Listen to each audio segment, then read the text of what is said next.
Kraft presents The Great Gildersleeve. Yeah.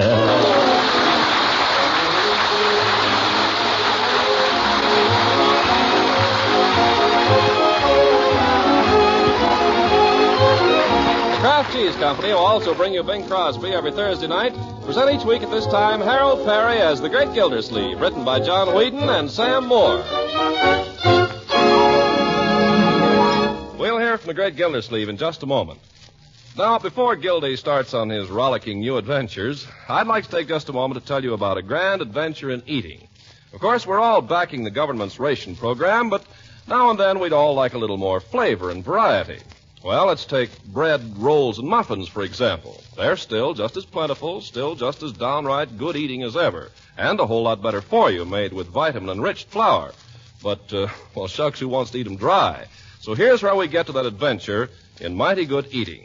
For delicious flavor, spread parquet margarine on bread rolls and muffins, and see how really good they taste.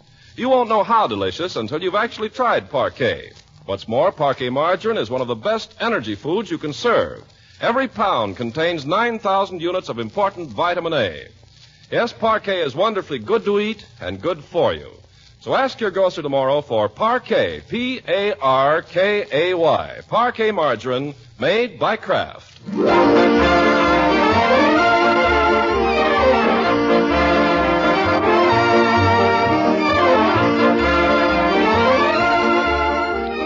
Now, what about our old friend Gildersleeve? Well, the last we saw of him back in June, he was left at the altar by the widow Ransom. 2 months have passed, but the mark of that fateful moment is still upon him. Gildersleeve today is a changed man. For the past week, he's been vacationing at the Idlewild Hotel on the shore of picturesque Grass Lake, where he's come to seek forgetfulness and such solitude as he can find in the company of his niece and nephew. It's the breakfast hour now, and Gildersleeve steps out on the veranda for a breath of morning air before advancing upon the dining room. Sea air. There's nothing like it. Why, it's Mr. Gildersleeve. Oh, Mr. Gildersleeve. Why, so it is. Oh, good morning, ladies. Miss Foltz, Miss Sowerby, Mrs. Good morning. Oh, you're up early this morning, Mr. Gildersleeve. Yeah, mistake. Well, you know the old saying, early to bed and early to rise. Makes a man healthy, wealthy, and wise. Mr. Gildersleeve, you're the first healthy man I've seen in weeks. Oh, thank you. Mr. Gildersleeve, I'm just going to be frightfully bold and ask you if you won't share my table with me at breakfast this morning. Why, Now, Miss Foltz, I saw him first. And where do I come in? Mr. Gildersleeve as good as promised me. Now, ladies, please. Well, I think Mr. Gildersleeve should take us all in to breakfast. It's the only way. That's it. We'll all go. Well, I'd be delighted, ladies, but it just so happens... Now, Mr. Gildersleeve, you have nothing to say about it. This is war, you know. Ladies, I can imagine nothing more delightful. Oh, listen to him. Unfortunately, I just remembered that I forgot something. My niece and nephew. It'd hardly do to forget them, now would it? So if you'll excuse me. Oh. I'll be seeing you anon. But you'll be back. Anon, Miss Foltz, anon. Women, nothing but women. I came up here to forget women. What do I find? Miss Foltz. Oh, Mr. Gildersleeve. Miss Sowerby. I gotta get out of here.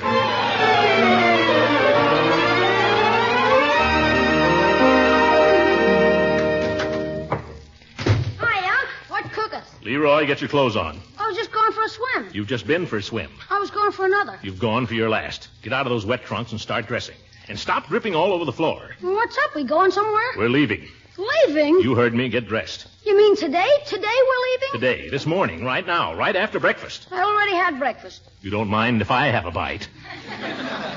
No. Gosh, leaving. I better have breakfast sent in. I'm not going out there with all those harpies. Hand me the telephone. But, Unc, what about the swimming race tomorrow? It's too bad about the swimming race. Hand me the telephone. Hello? Gosh, after I trained a whole week for it. Hello? Just when I stand a good chance to knock off the junior medal. Hello? Marge is going to be awful disappointed. She was counting on that dance tomorrow night. What is this? Tomorrow's the big day, you know. Swimming race, canoe tilting, free food. Hello? Dance in the evening, swimming race. Marge will be disappointed. Room service. Hello, operator. She's going to be awful disappointed, Marge is. Operator, anybody. Hello? I give up. Call this a hotel. Come in. Well, if if it isn't Sleeping Beauty. Oh, shut up. Tough luck about that dance you're not going to Saturday night. What are you talking about? I'm talking about we're leaving, that's what, aren't we, Unc? Oh, Uncle Mort, not now. I'm sorry, my dear, but I can't stand another day of this. I can't go anywhere. I can't even stick my nose out of this room.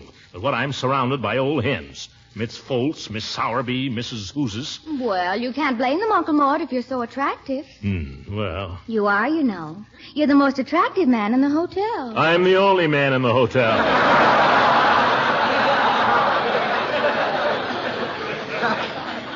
And who said this was a hotel? You ring the bell, no bellhop. You pick up the telephone, no operator. Turn on the water, no water. Whatever did we come up here for anyway? To find Marge a fella. Oh, shut up. Well, what are you kicking about? You found one. Listen, Mr. Nosey, if you would just kindly be so good as to kindly mind your own business instead of snooping I around. was snooping around. I missed the ball and it happened to roll behind the swing. Now, kids. What were you doing playing ball? You were supposed to be working on your arithmetic. You haven't done any also. Don't try to change the subject. He had his arm around you. Leroy. He did not have his arm around Now, me. Marjorie. Well, he was holding your hand. He was not holding my hand. And he wasn't who you think it was. Yeah. She admits it. She admits it. I do not. Quiet. You heard her, Unc. She admits it. He hasn't done a bit of work on his arithmetic all summer. Quiet, both of you. Ye gods, you've done nothing but wrangle you two from the day we got here. I'm sick of it. We're getting out of here on the first train. Oh, Oh, Uncle Mort, please. No, it's settled. The first train. Now see what you did. Oh, dear, I never did a thing like that. Ye gods. Leroy, get some clothes on. Marjorie, you start packing. Where are you going, Unc? Never mind. You must know I'm going down to the lake, where I hope to have a few quiet moments to myself and, if possible, recover some of my sanity.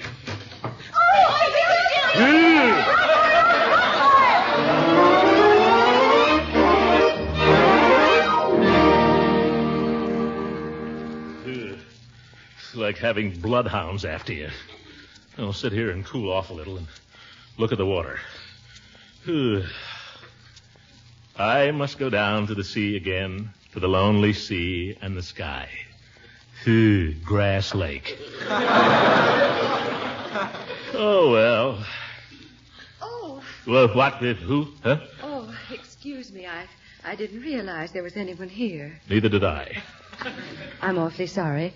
I thought this seemed such a lovely, quiet spot to sit and look at the lake. Yes, and you can... why don't you take this bench? Oh, I couldn't. You were here first. Well, I'll sit on this log. Oh, but your beautiful white flannels. Huh? Oh, I've had them a long time. Well, I'm sure there's room for both of us on the bench. Oh? There, you see? Now I haven't disturbed you at all. No. Oh, there's a lovely light on the lake at this time of the morning, isn't there? Yes, there is. Would you say it was eerie? What, Lake Erie? Oh, no, the light. It's a strange, eerie light. Oh, yes, very eerie. It's so seldom one meets a person nowadays who really loves nature. But you do, don't you? I guess so. You staying here at the hotel? Yes, I just arrived this morning. Are you? Oh, yeah. But I'm going home this afternoon. Oh, just as we're starting to get acquainted. Yeah.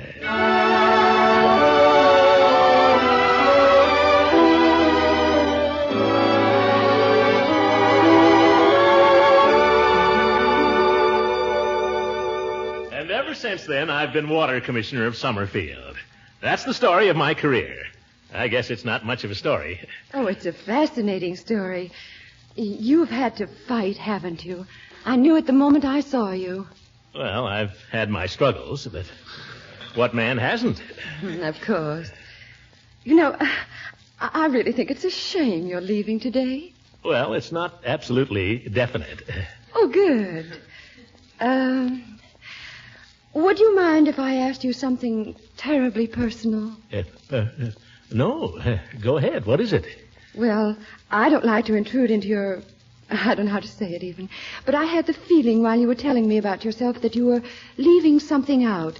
Something that had made you terribly sad. Oh, no. You're mistaken. Am I? Well, tell me honestly. Have you had an unhappy love affair? No. I knew it. Some woman has hurt you. I'm sure because you're so kind and gentle. You must have been wounded deeply once yourself. Well, Oh, how you must hate us women, all of us. Well, naturally, I try to be fair, but I'm afraid I'll never again be able to think of a woman as a friend. Well, you must try. Perhaps if you could tell someone about it, someone sympathetic, it might help. It often does help, you know. It's very painful. Well, if it would hurt you too much. Oh, no. Then try. Well, when I first met Leela Ransom...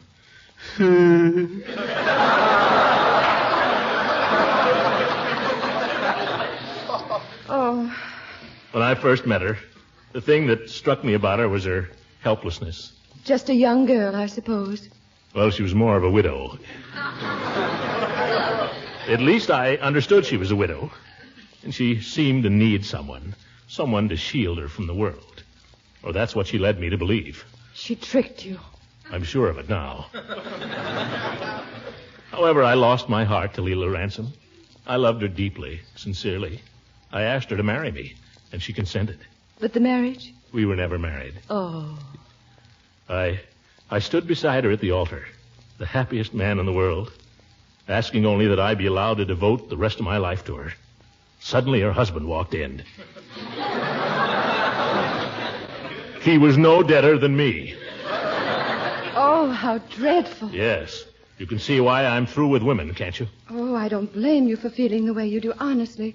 But I do feel there's hope because, well, I was hurt once, too, terribly. Oh, you were? Yes. I once thought I could never bear to speak to a man again. Well, that's quite a coincidence.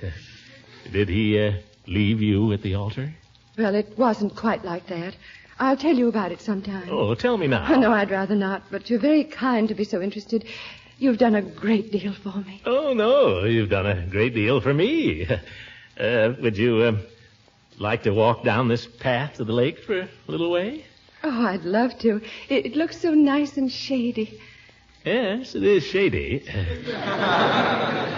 You're sure that you won't be nervous walking in the woods with a stranger? Do you think I should be? Let's go. Oh, it's quite steep. Steep, yes. Oh! What's the matter? Oh, my ankle. I'm afraid I've turned it rather badly. Oh, here, lean on me. Oh, thank you. Oh, you seem so solid.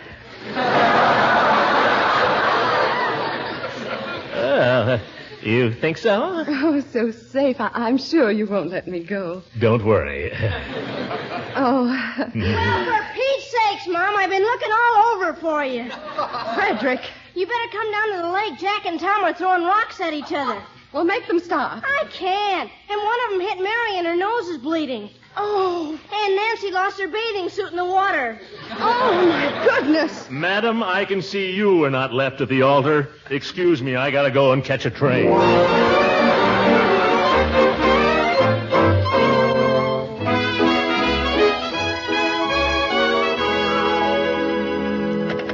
Hello, operator?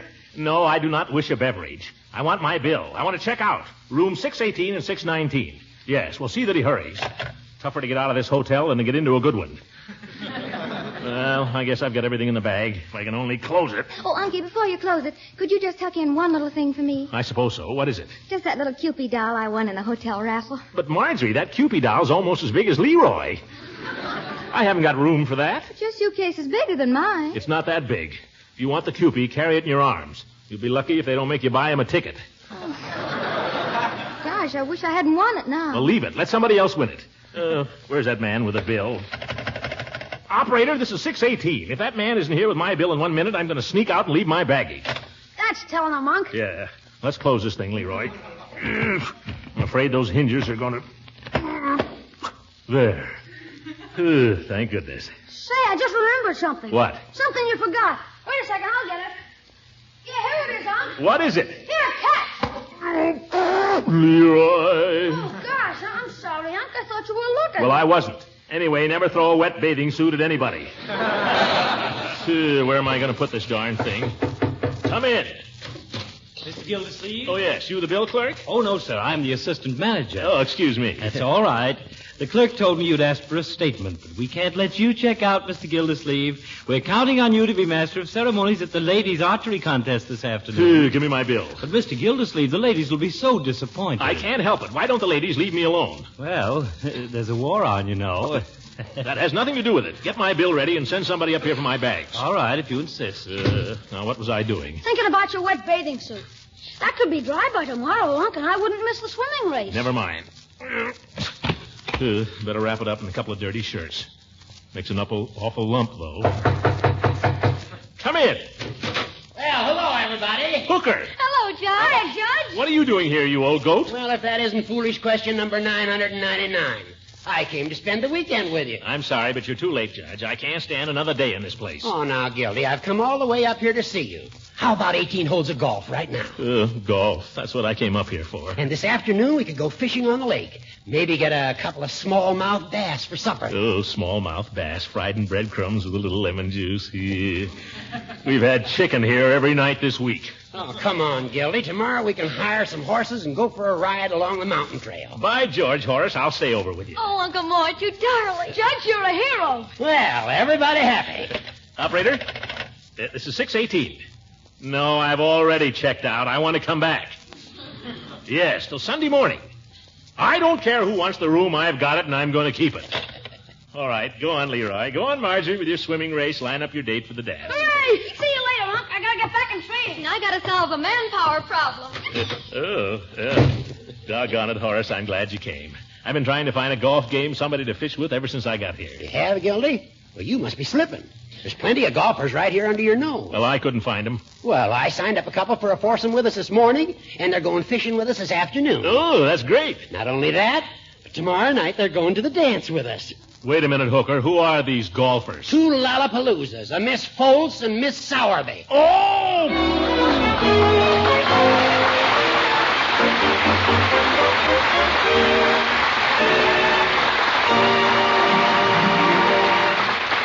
The Great Gildersleeve will be with us again in a few seconds.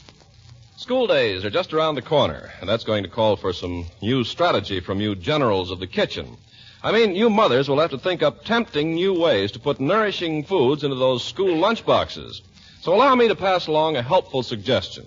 Here's how to get really important food value out of those precious few ration points. It's to buy and serve Parquet margarine. But do you know that Parquet requires only 4 red ration points a pound? And every pound of Parquet contains 9,000 units of important vitamin A. In your government's official nutrition program, the daily use of such excellent foods as vitamin-fortified margarine is recommended. As for appetizing flavor, well, Parquet really satisfies. You'll find Parquet just about tops as a delicious spread for bread. And you may be interested to know that Parquet carries the seal of acceptance of the Council on Foods and Nutrition of the American Medical Association. So ask for Parquet, P-A-R-K-A-Y, Parquet margarine made by Kraft.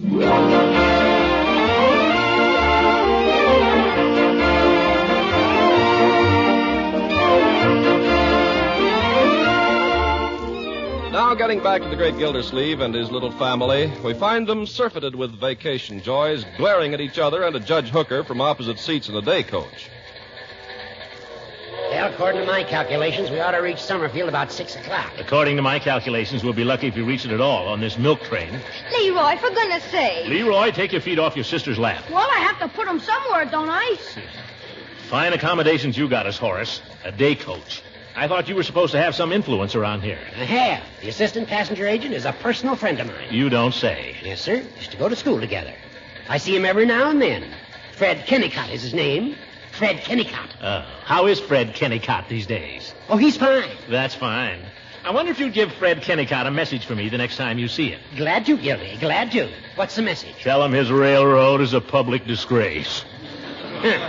All very well to complain, Gildy, but let me remind you there's a war on. If anybody else reminds me there's a war on, Where do you think you're going, Leroy? To get a drink. Ouch! Get off the judge's bunions. I'm sorry, Judge. Now sit down.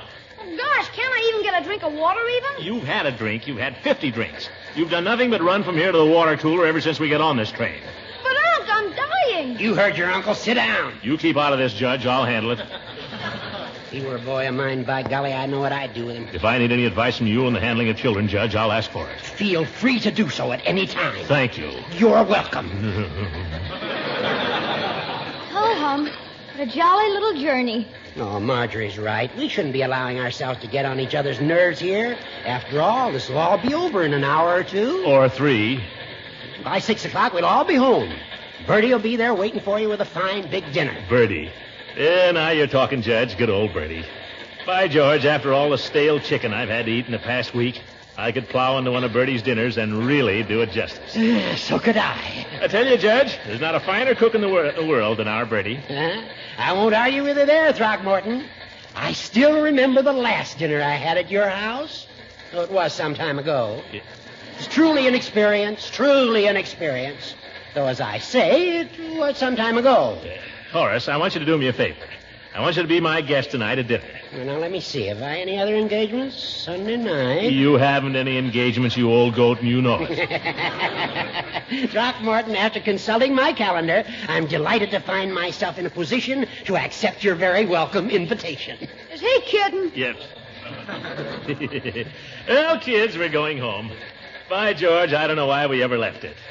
Going home, going home. Be it ever so humble, there's no place like home. Oh, brother. Be it ever so humble, He'll throw his there's no place like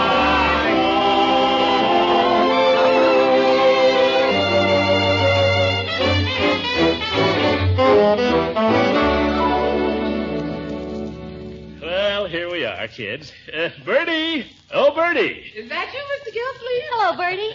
Oh, and Leroy and Marjorie and Judge Hooker. Well, my goodness, I sure am glad to see you. No gladder than we are to see you, Bertie. That's right, Bertie. Yes, indeed. Yes, sir. I'm mighty glad to see you, Mr. Gildersleeve. Well, our train was a little late. I hope we haven't spoiled the supper. Spoiled it. Yes. Supper? Yes. Mr. Gildersleeve, there ain't no supper to spoil. Oh, I didn't expect you till tomorrow. But I don't understand, Bertie. You just said you were glad to see us. I am, Mr. Gildersleeve. You arrived in just the nick of time. I was just going to the weekly meeting of my Victory Lodge, and I'm retroactive in my dues. Well, here's a little advance on your salary, Bertie. Thank you, sir. I'm sorry about supper, but there ain't a bite of food in this house. Well, now, if you all would excuse me, Wait a minute, Bertie. Don't I smell chocolate cake? Yes, by golly.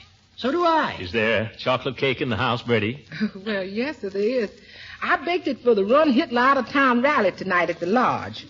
The party that buys the war bonds with a certain number on it, he gets the cake as a bonus. Oh, it's a raffle. Oh, no, sir. Buying a raffle ticket is illegal. But nobody's going to throw you in jail for buying a war bond. Yeah, maybe you're right. How about that, Judge? Well, without passing on the constitutional questions involved, I'd like to buy a chance on the cake. Well, y'all can have the cake for your supper if you want it. No, Bertie, you take the cake and chase Hitler out of town with it. We'll get along some way. Gee, I'm hungry. Isn't there anything in the icebox, Bertie? Not a thing, Leroy. I'm sorry. Well, never mind, Bertie. Good night. Good night, Mr. Gildersleeve. Good night, everybody. Yeah, good night. Have a good time. Well, I guess I'll call up Piggy Banks and get invited to his house. You'll do nothing of the kind, young man. Haven't you any pride? Sure I have. I don't have to beg Piggy.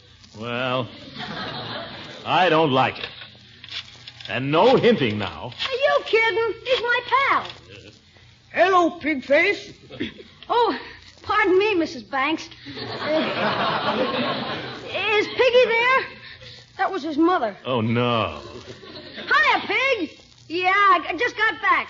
Can I come over for supper? Yeah, Leroy. Ask if I can come too, Leroy. Marjorie. I'm bringing Marge so your sister will leave us alone, Pig. Be right over. Bye. Well, I'm ashamed of both of you. Oh, you're not really, Uncle Mort. Goodbye, Judge. Goodbye, Marjorie. Goodbye, Leroy. Come on. Now, don't you be up late. The very idea. Oh, I don't think it's so bad, Gildy. You don't? Well, then how about inviting me to dinner? All right. May I have the pleasure of your company at dinner, Throckmorton? I shall be delighted, Horace. Of course, there's no food at my house either. Oh. And the grill at the Summerfield Hotel is closed on Sundays. Where are you taking me, Judge? To Peavy's drugstore for a chicken sandwich. Come on.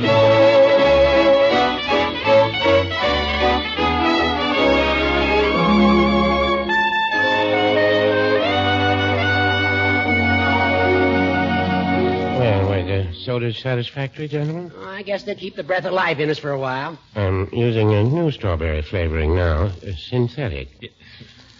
What do they make it out of? Plastics? Mr. Gildersleeve always has to have his little joke. Nice to see you back, Mr. Gildersleeve. How was the vacation? So-so, Peavy, so-so. I suppose it does a man good to get away once in a while. Yes, I've always heard it does. Though I haven't taken a vacation myself in 30 years. Neither has Mrs. Peavy. Yes. 30 years with one woman? That's a long time. Well, no, I wouldn't. Yes, I will, too. It's a long time. The last time I took a vacation by myself was back in the summer of 1913. Oh, that the summer you got engaged? No. We were engaged for 5 years before that. Of course, 5 years is a long time, too, but then I believe in long engagements. So does Mrs. Peavy. Yeah, long engagements, short engagements. As soon as a man lets a woman get a hold on him, his life is over. Well, no, I wouldn't say that. Speak for yourself, Gildy. That's just who I'm speaking for. Gentlemen, from now on, I'm a free agent. Marriage may be all right for some people, but not for yours truly. Because, frankly, I'm just not interested. Our friend here sounds a little bitter. There wouldn't be a touch of sour grapes in that now, would there, Gildy? None at all. You're referring to Leila Ransom? Forget her, because I have. Speaking of Mrs. Ransom... I haven't given her a thought from that day to this. Speaking of Mrs. Ransom... If she were to walk right in here now, it would mean nothing to me. Absolutely nothing. Well, I hear she may be coming back to Summerfield. No, sir. Where'd you hear that? You read the paper, didn't you? I haven't seen a paper in a week. Well, then you didn't hear about her husband. Beauregard? What about him? As if I cared. Sad. Very sad. But I suppose we all have to go sooner or later. What do you mean? Here today and gone tomorrow. Peavy, what are you talking about? It's something we all have to face. We can only hope that when the time comes, we'll be ready. Peavy, will you stop mumbling and tell me what happened? Yeah, for the love of Mike, Peavy. It was in the paper yesterday. Beauregard Ransom passed on as the result of an accident 1 week ago today. Oh, that poor little girl. Now she's going to need an understanding friend.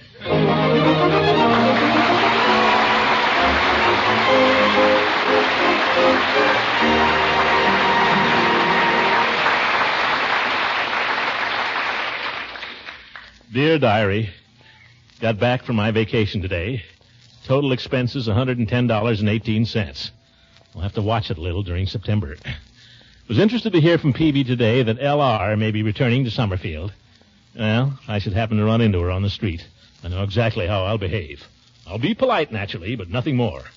She thinks she can take up with me just where we left off 2 months ago. She's sadly mistaken. I'll show her that I'm not to be tossed aside lightly like an old glove. Yeah, it'll be, how do you do, Mrs. Ransom, instead of, hello, Leila. Leila.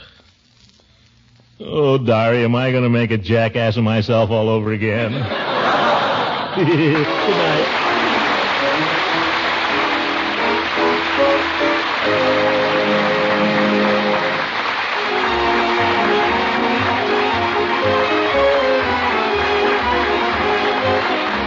Music heard on this program was under the direction of Claude Sweeten. This is Ken Carpenter speaking for the Kraft Cheese Company and inviting you to listen in again next Sunday for the further adventures of the Great Gildersleeve.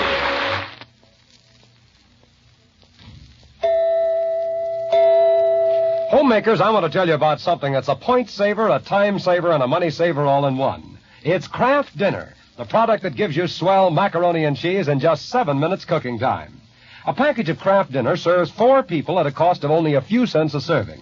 And you get 3 packages. That's 3 separate family main dishes for only 1 single red ration point. Does all this sound too good to be true? Well, try Kraft Dinner. See how the special Kraft Dinner macaroni cooks fluffy tender just in boiling water. See how the Kraft grated lets you whisk cheese flavor through and through the macaroni in a jiffy. Then listen to the folks compliment you on that speedy, delicious macaroni and cheese. If you like, you can mold your hot Kraft Dinner into a ring or timbales and serve with creamed vegetables, fish, chicken, or what have you. Try it soon. Spend 1 single red ration point for 3 packages of Kraft Dinner. This program has reached you from Hollywood. This is the National Broadcasting Company.